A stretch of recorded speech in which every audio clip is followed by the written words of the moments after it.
semua ila ayat lupa balas anut na kawai ke parti kebanyakan senaman yang di member dan hak itu komiti.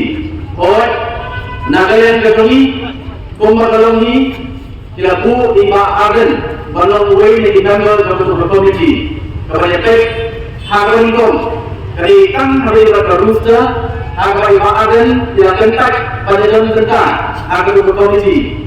Nama itu komiti untuk kampanye election hari resolution policy. Reunion kita kendala kita reconstitute the committee bagi nalor berusaha kita keren rupa yang resolution policy. Bagi nalor tak kenalan pada kalian yang yang sifat soha nagalian government bagi kalian kalau resolution policy. Mak Kumbakalongi nagalian yang lima agen ilmu pada dalam sedai pada parti dalam pendek balangut nagalian dalam parti ini penikmat mengerjakan maka sokar hari ke komiti nagalian dalam parti kasih juga parti dalam pendek bahwa kebeninggong itu terpaksa merdo lalu kita balik mengerjakan maka sokar nangka tujuh rupan itu teruji singkong lalu kita ini amut kindon Bangalore tu dia amut, kapal kita lebih bantu pat jangan. Pada dalam dalam bagi balik kerjakan, bagi keluarga, bagi organisasi perusahaan. Dia cuma bandian, yang kami ada terkeren.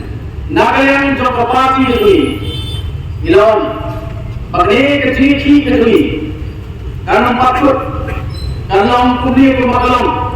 Kat bagasi keren kerjaan hantai po conference hall jom kesekretariat.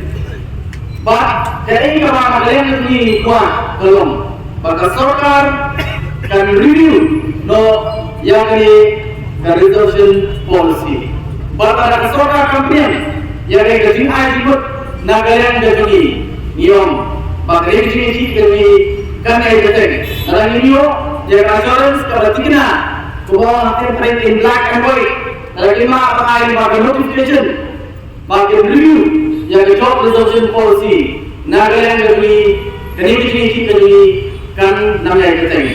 Nagaland community, yang optimistic, di community kebahan, bagi sorkar hadir makapet yang community dari kebahan citi utang kebayaan minta. Yang sekian ke sorkar kelas 20 kai kebupat ba ukuran. Mengiskan bagi sorkar kalau milik persya yang kei kebupat ba ukuran. Panggilan menceritakan bagi kejamiat kewantan milik penyakan bak ke sorkar lima ke komiti. Mengiskan bagi kei kebuhan kami nari ke komiti.